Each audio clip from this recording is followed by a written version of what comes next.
Je sais pas si c'est le livre ou le film qui m'a rendu le plus mal à l'aise. C'est pas une œuvre feel good. C'est pas un film non plus que je conseillerais à 100%, mais pour l'aspect peut-être travail social et psychologie, c'est un très bon film.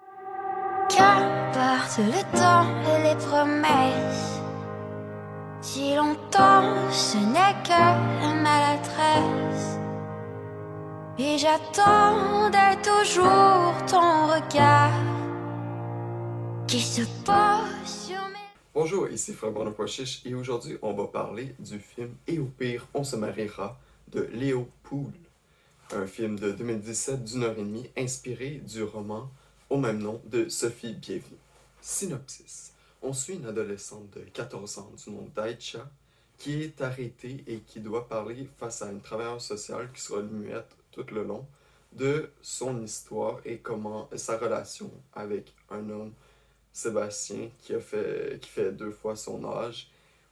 On ne sait pas plus vraiment sur ce personnage-là, pourquoi elle a été arrêtée, qu'est-ce qui se passe avec Sébastien. On en apprend un peu plus sur elle, son backstory, puis comment quand c'est rendu là au fil du film.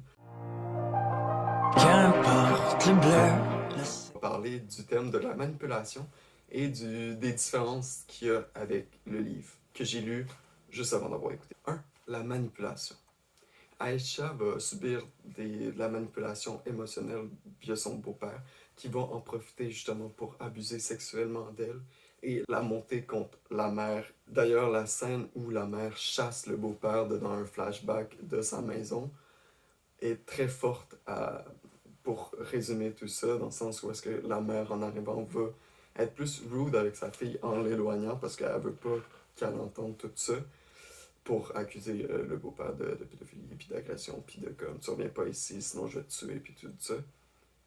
Mais lui, le beau-père, sait que Aïcha, même si elle est là-bas, va l'écouter, fait qu'il va continuer de complimenter Aïcha, puis d'être fin avec elle à distance. La mère sait qu'il ment. La scène est tellement puissante que, comme justement, Aïcha va croire par la suite que sa mère veut juste l'empêcher, puis elle est juste jalouse vis-à-vis elle. Bref, c'est une scène clé dans le film et dans le roman aussi, qui se passe, je pense, au milieu du film, qu'on voit le flashback justement, mais qui aide à comprendre ce qui va se passer par la suite. C'est d'ailleurs ces compliments-là qu'Aïcha va retrouver chez Sébastien, justement, qui va continuer à complimenter, qui fait aussi 2 fois son âge, donc l'abus de pouvoir, l'apport de pouvoir est très impressionnant.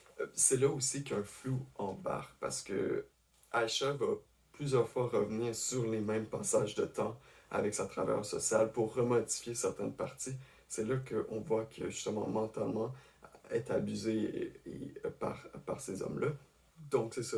Dans un premier lieu, nous, ce qu'on va voir quand on va rencontrer, c'est un doute gentil, un doute qui la complémente, un doute qui va la chatouiller et coucher avec elle. Des fois, on va voir un doute qui est comme en mode non, non, non, je peux pas faire ça, mais des fois, on va voir justement le doute qui abuse d'elle. Donc, cette frontière-là va être floue, mais on comprend justement que c'est parce qu'elle bloque des aspects dans sa tête, puis elle veut l'idolâtrer, puis elle veut pas le mettre en danger face à sa travailleuse sociale. Il y a des aspects flous comme justement la faim. J'en parlerai pas plus, mais il y a comme une tache de sang sur son front, comme s'il s'était battu, alors que comme cet aspect-là est très flou. Parce qu'on c'est dit qu'il s'est pas battu, mais comme il y a des traces. Et puis il y a aussi un regard à la fin que tu te dis, ah, c'est pas vraiment la même chose que ce qui est raconté puis ce qui est vu. Donc c'est maintenant qu'on va passer au deuxième aspect de cette capsule mini-analyse.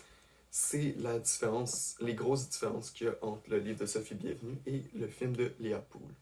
Donc premièrement, moi, la grosse différence, c'est que le livre est narré par Aïcha elle-même et elle s'adresse, c'est comme si nous, on était le ou la travailleuse sociale à qui Aïcha s'adresse.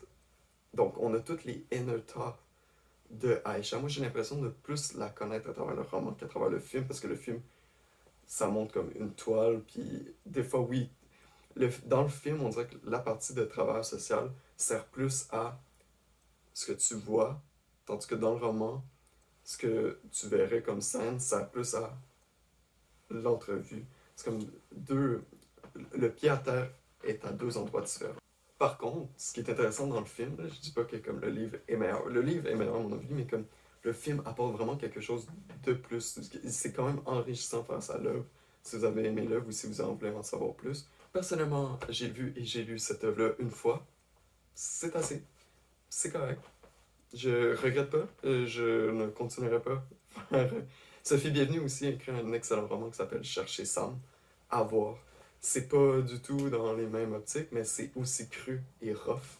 Donc si vous avez aimé Chercher Sam, lisez Oyo Perros Marera et allez écouter le film par la suite. Sinon, moi je vous dis à une prochaine fois dans une prochaine vidéo. Commentez si vous avez vu l'œuvre pour dire ce que vous en avez pensé, le roman ou le film. Abonnez-vous, commentez, likez. Et en attendant, faites attention à vous. On se dit à une prochaine.